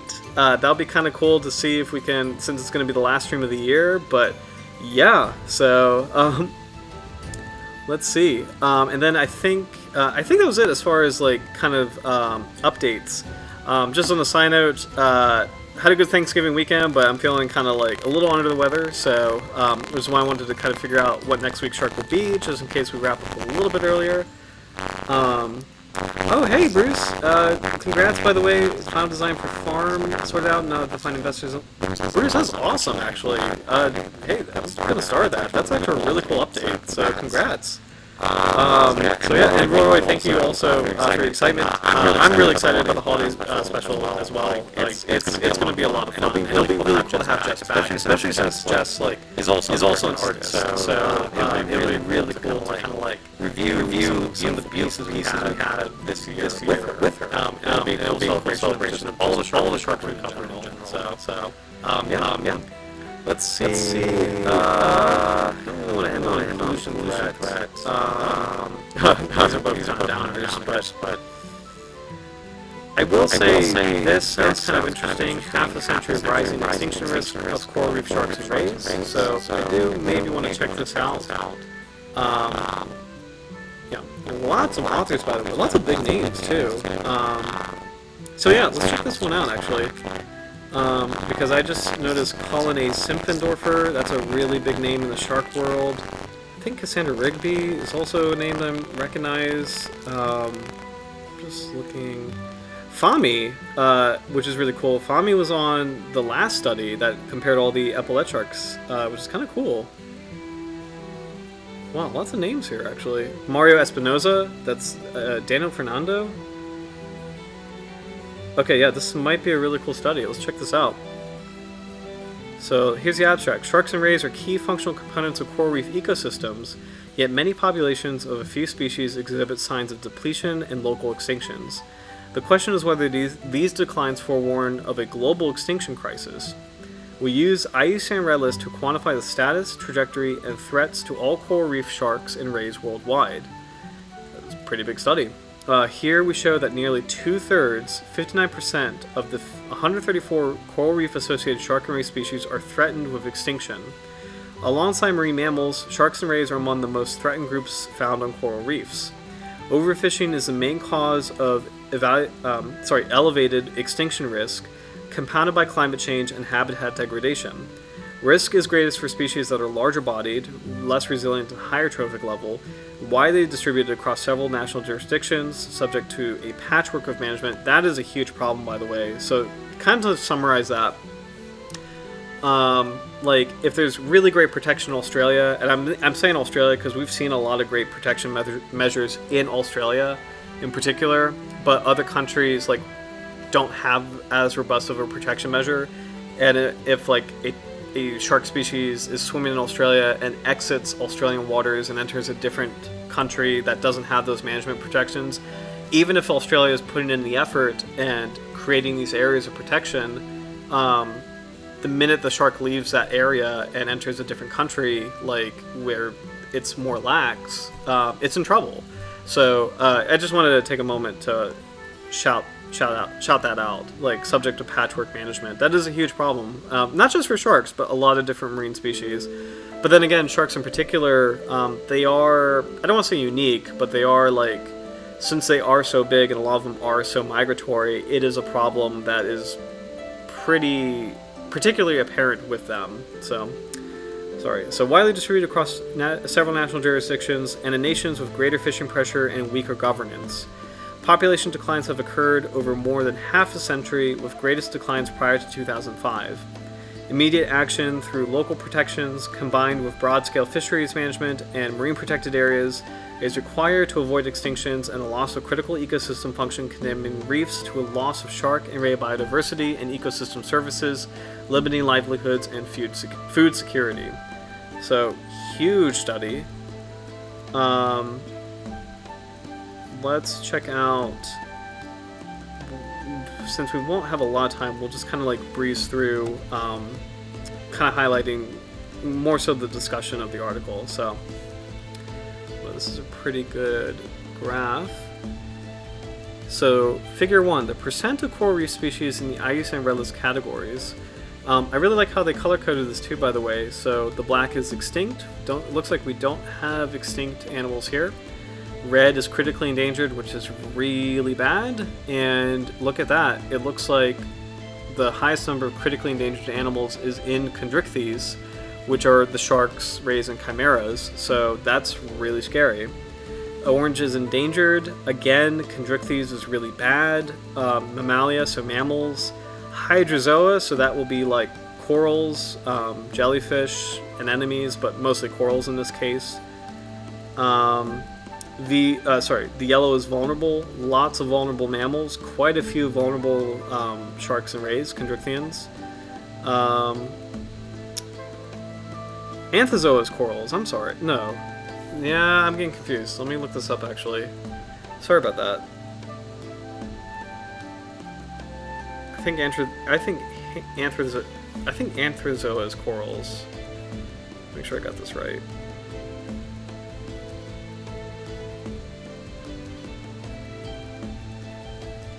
I apologize. So hydrozoans are their own group. Corals are anthozoans. My apologies. So hydrozoans are their own group. Corals are the anthozoans. So sorry about that. Gray is data deficient, so bivalves, cephalopods. Data deficient is not necessarily bad. It's just that we don't know what's going on. The light green is near threatened, and the deep green is least concerned. So it looks like aves, which are birds, are least concerned.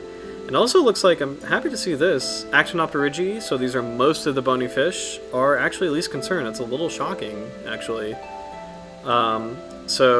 And that's actually really scary to compare Actinopterygii, like the bony fish, to chondrichthyes, the cartilaginous fish. That's actually really starkly different. So, very, very scary. Yep, sharks and rays are the second most threatened group of nearly 5,000 species found in coral reefs that have been assessed against red list categories and criteria. Only marine mammals comprising 8 species of dolphins and sea cows are more threatened. Yikes. Oh, interesting, and they have threat categories, so let me catch up on comments. So, Bruce, definitely agree. Hopefully we can get some nets out of the water. Agreed.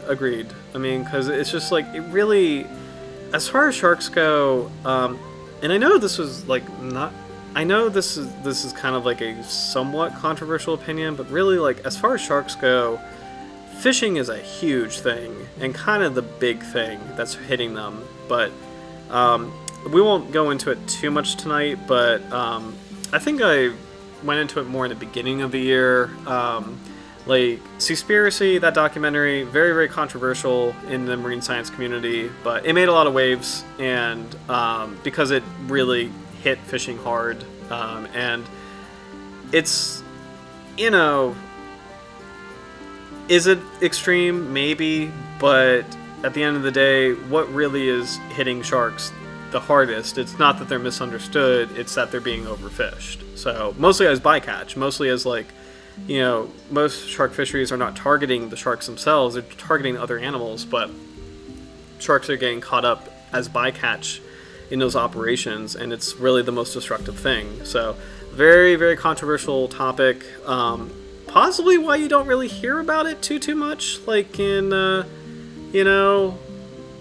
popular shows and nature specials. Like you'll hear like a little bit of fishing, but not too much about it. So kind of curious about that. So, but if you look at the threat category, I mean, this is a great example. I mean, look at this. Like as far as like what is the classification of threat for sharks and rays? It's like fishing, all fishing, fishing unintentional small, so bycatch, fishing unintentional large, bycatch, targeted fishing small, target fishing large. So fishing is definitely the biggest contributor as far as like what is actually threatening these animals. Second is climate change. So especially for coral reef environments, if the water temperature warms, the zooxanthellae in the coral freak out and they start to leave the coral, and the coral bleaches. So it's a reaction to water temperature being too warm.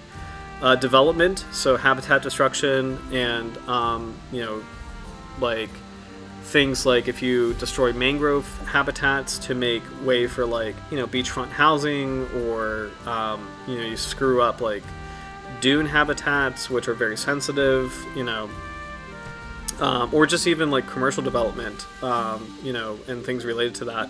So it's kind of amazing to see that the top three, which represent the majority of negative impact and threat, are fishing, climate change, and development, with fishing by and large being the biggest one, like more than double, which is kind of wild to see. And it's kind of amazing to see, look at the other threats in comparison. Pollution, significant, but not as much as the others. Agriculture and aquaculture, human disturbance, natural system modification, energy and mining, invasive species, transportation. It's kind of wild to see disproportionately how much fishing has an impact. So, going back to comments, to your point, Bruce, hopefully we can get some nets out of the water. You're absolutely right as far as and Howard, yes, good comment. You should do regular reports on the finning trade. Absolutely. This makes me really excited about, I think genetic barcoding has been, it's getting more robust as far as there's been more and more backup and stuff. Like genetic barcoding, I think may have started in the 2000s, where you can actually take a DNA sample of a shark fin and cross-reference it with a DNA library to identify, is this a threatened species? But then again, also finning, no matter what shark species it is, finning should just not be practiced at all. United States did actually implement a very innovative measure where it's illegal to land a shark with the fins detached.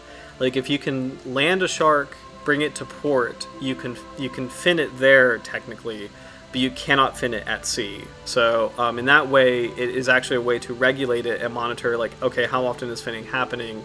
The United States was one of the first countries that actually had an innovative measure for that. So it's just and I say that because, again, in the United States, I mean, as an American, our discourse is kind of wild sometimes as far as conservation. But as far as action, there's a lot of stuff that, as far as American environmental policy, and research, there's a lot of stuff that we've done as far as shark conservation goes that I think gets overlooked. So just as far as pop culture and public discourse. So just rare shout out to America. But anyway, let's take a look at this breakdown here. I want to see what these figures are representing. So we did looked at threat categories, residency type. Oh, this is cool. So threatened species, you can kind of see resident being species that are loyal to a coral reef, have high fidelity of a reef. Transient being a shark that or ray that moves through an area. Partial resident, I don't know how that would be different from transient. So, kind kind of an interesting category, but it looks like the partial residents are the grouping that is the most threatened. Trophic level, apex predators, highest amount of threat, which kind of makes sense. Arguably the largest animals are the ones that experience maybe the most capture, especially for fishing where it's, fishing with baited hooks, or even just fishing in general where a larger shark may be more easily entangled in a larger hook, or maybe a larger shark, like an apex predator, is more drawn to fishing circumstance, or like areas where fishing is happening, like high density, like areas of high density prey items. So, because it's interesting to see the apex predators are definitely the ones in the most trouble. Mesopredators, second most threatened group, but then the small invertebrates, and you would call our epaulette shark, like Michael's epaulette shark, an invertebrate, as far as like it's a small animal that is like looking around the seabed, just to kind of catch up on footage. There was a really good clip. Is it this one? Hold on. I think it was this one. It is this one.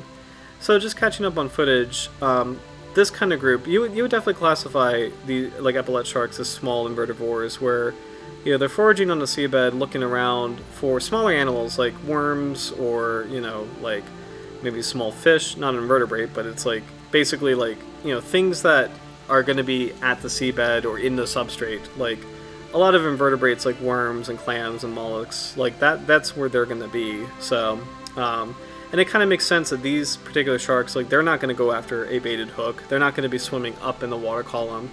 Like, little sharks like this epaulette shark are going to be, like, hugging the seabed and pretty much, like, not safe, but, like, just not as vulnerable as larger animals that are going after larger prey items that would take bait on the hook, or that would run into areas of intense fishing operation. So, sorry, I kind of went on a tangent, but that was kind of interesting.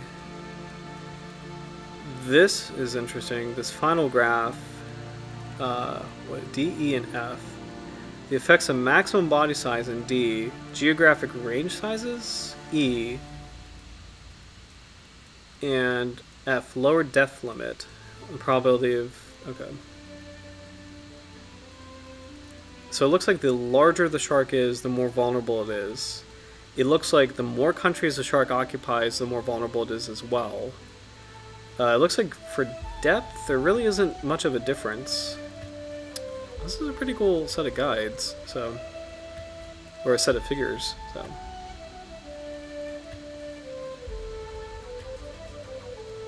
Yes, and totally agree. I'm going to star your comment, Bruce. Of course, a lot of good has been done. There's always more to do. Definitely agree with that. So, definitely agree with that. Very good comment. Let's see.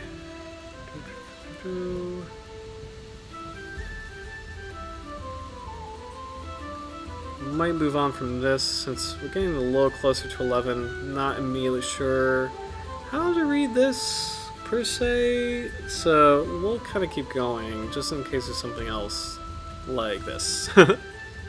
Okay.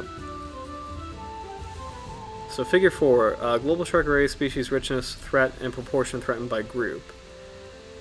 So A and E, species richness by group. So, okay.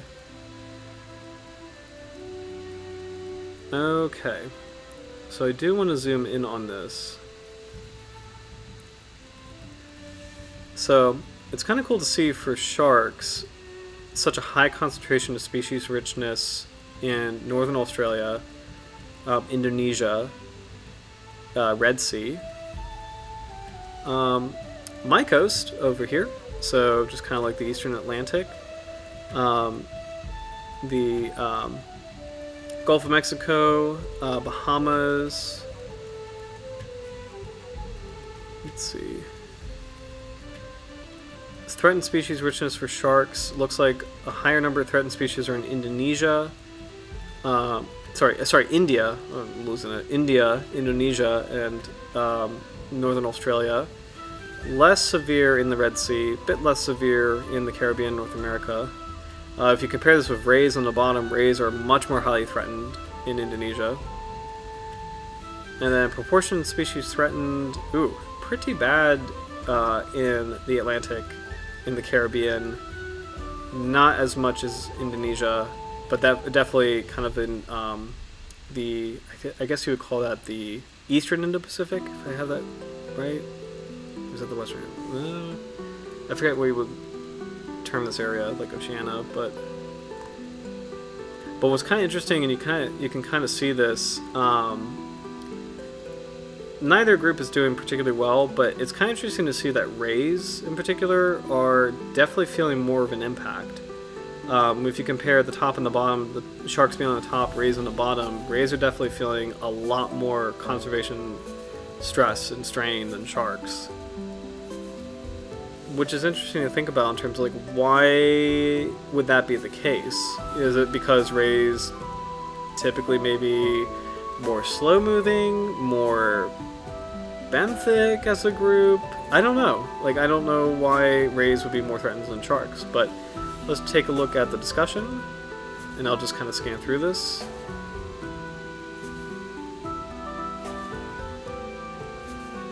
We show that the global extinction rate risk of sharks and rays as a percentage of threatened species on coral reefs is almost double that of all that's nearly 1,200 sharks and rays. So 1,199 sharks and rays. So, overfishing is the major threat reported and the main cause for population declines. So let's zoom in on that and highlight it. Because again, I just don't think this is talked about as much as it should be. Overfishing is the major threat reported and the main cause for population declines, causing dramatic declines in a very short space of time, i.e. the past 50 years. This work builds on previous work by McNeil et al. 2020, showing that a similar number of common shark species were functionally extinct on approximately 20% of surveyed coral reefs. Our analysis extends this study by including the complete list of coral reef sharks and rays, and by demonstrating that rays as well as sharks have high levels of extinction risk. It's likely the number of reefs where sharks and rays are functionally extinct will increase unless urgent action is taken to address threats. So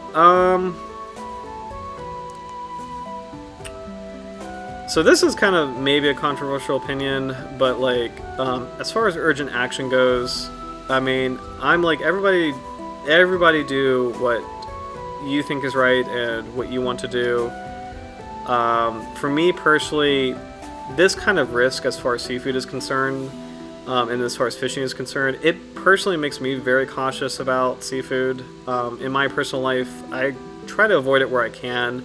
I'm never rude anywhere where it's like, if I'm a guest somewhere, I'll have it, but just because, like, and again, it's like, that's a very broad brushstroke. There's definitely different kinds of fisheries that are managed and regulated, but at the same time, like, fishing is such a huge negative impact, not just in coral reef environments, but around the world as far as sharks go. Like, for me personally, it definitely kind of discourages me from, like, I don't really enjoy, like, I'm very, very wary around seafood in general. So just because it is we're in kind of a very critical time.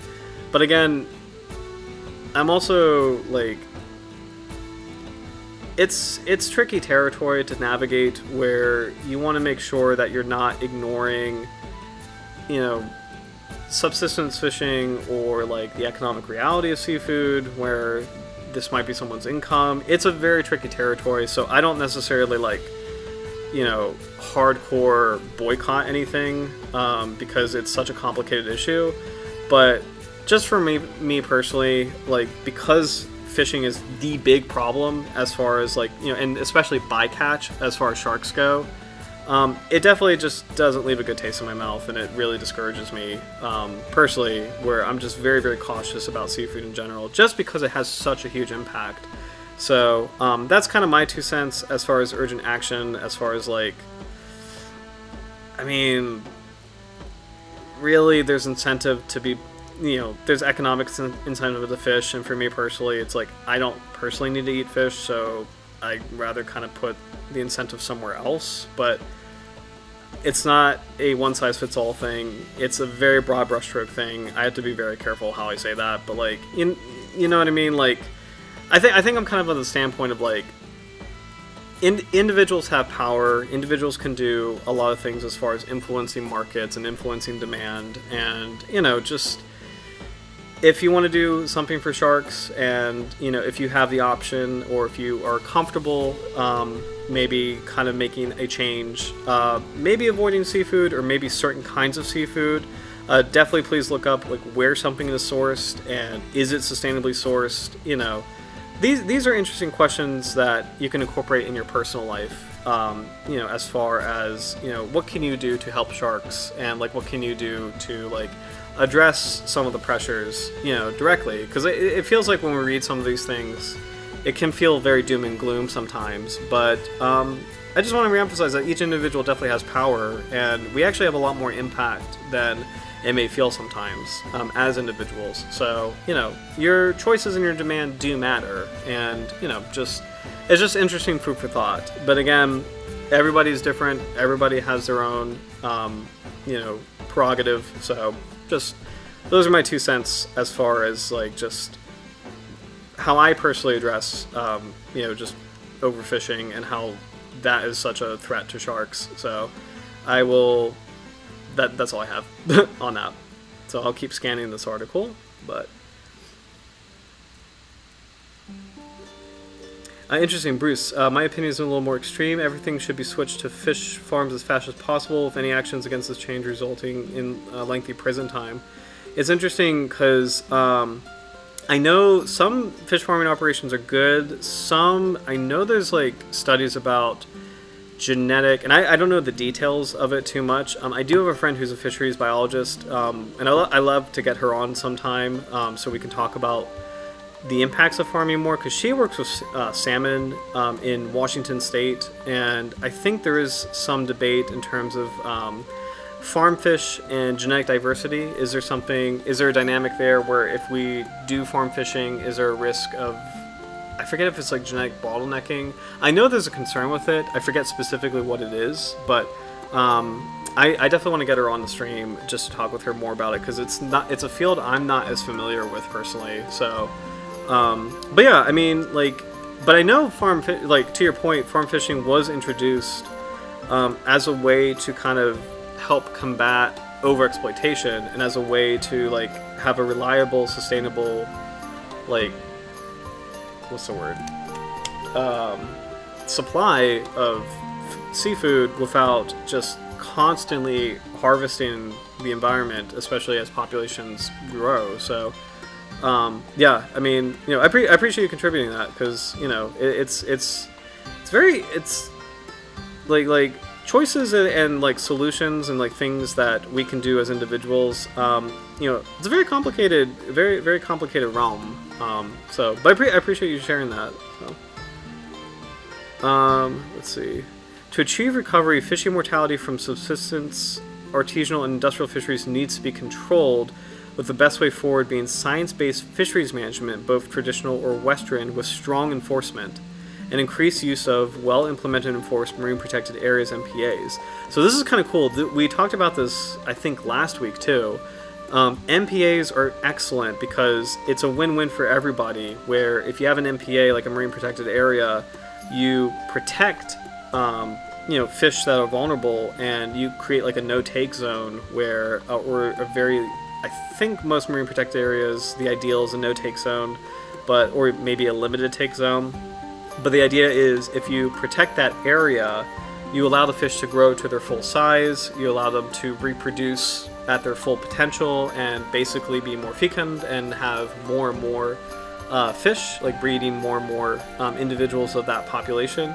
And the positive effects of the marine protected area bleed out into surrounding areas that ultimately help fishermen, as far as like you have a guaranteed sustainable supply, if you will, of food fish. So it's like I love marine protected areas, and I love the concept of marine protected areas, so definitely like that this is part of kind of the recommendation. Additionally, due to the large spatial distribution of many coral reef species, regional level management should be implemented to address species status differences between neighboring countries. For example, in Central and South America, 4 nations have created the Eastern Tropical Pacific Marine Corridor. That's really cool. CAMAR, to preserve biodiversity through protecting marine corridors, which will benefit migratory and transient species. That is really cool. Like, this is a great example of cooperation between different nations to achieve a mutually beneficial goal. That is honestly really cool. Despite climate change being a major global threat to coral reefs and a threat to several coral reef shark species and ray species, it is not yet the most immediate threat that needs to be addressed to reverse the declines in shark and ray populations. So really, what's really cool is that I appreciate their prioritization of, like, they're focusing more on the fishing aspect. Like, fishing is the big thing to address. So, in particular, the use of marine protected areas to successfully recover coral reef shark populations has been demonstrated both in theory and in practice. In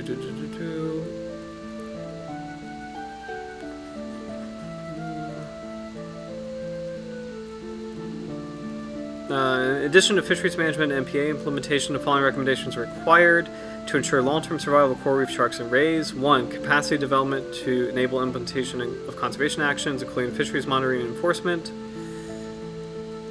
2. Improved education and diversification of rural livelihoods and nations with overexploited reefs to reduce fishing pressure on threatened species.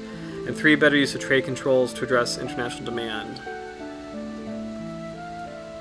Particularly with recent increases in the shark meat and ray skin trade, which included a large suite of reef species.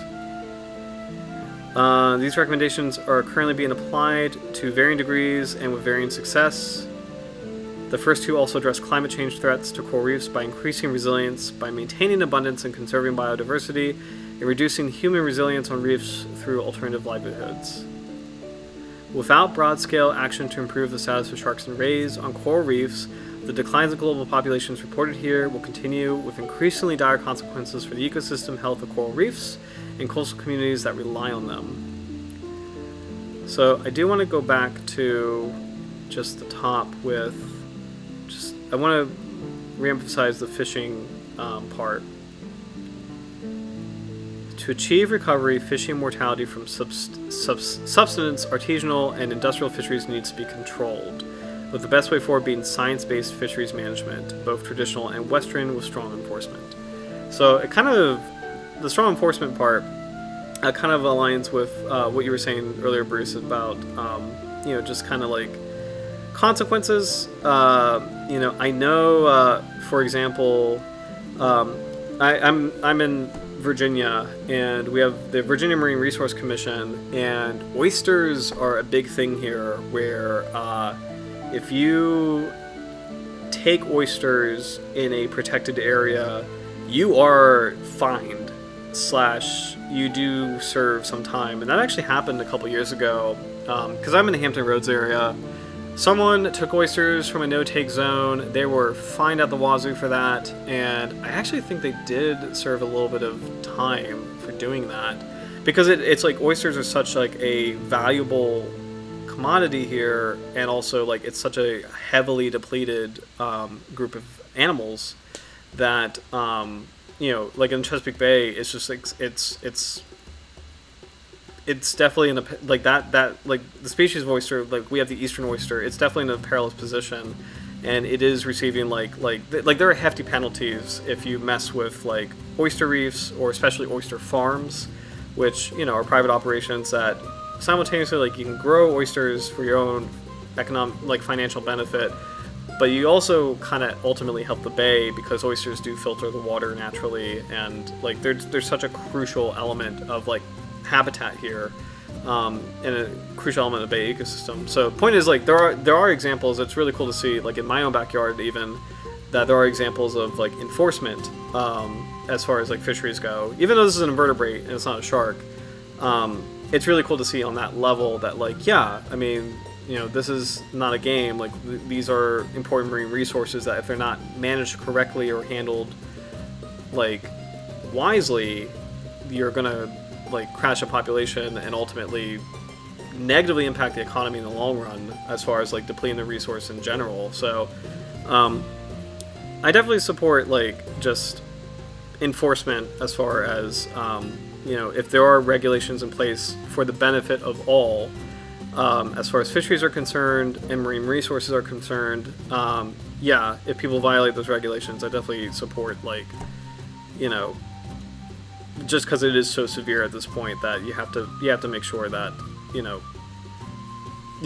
like if somebody is selfish enough to violate those like regulations for their own short-term gain, but at the risk of long-term gain for us all, it's like I definitely agree with strong enforcement is what I'm trying to say for that. So, but yeah, what's kind of funny is like we started out with Michael's Epaulette Shark, and that bizarrely enough, I didn't expect to go into all of this, but that was a really good. That species actually, because it lives in such a sensitive habitat, it actually was a really good gateway to kind of these really important discussions and this broader understanding of sharks as a whole. So it's kind of cool that I didn't think like this little guy would open up, you know, basically like one of the biggest core discussions as far as like shark conservation in general. But you know what, like, kudos to the little epaulette shark, Michael's Epaulette Shark, for opening that door. And of course it can open that door. It's just as much of a shark as any others. So yeah, I just think that's really cool. So, but I think we're getting close to 11. So I think we're going to wrap up in a little bit. Let me pull up some clips of, we have, just for people who are a bit late to the stream, I do want to pull up, this is the only clip of Michael's Epaulette Shark that I can find on YouTube. The other ones are different species, but still want to play it nonetheless, just so we can get a view.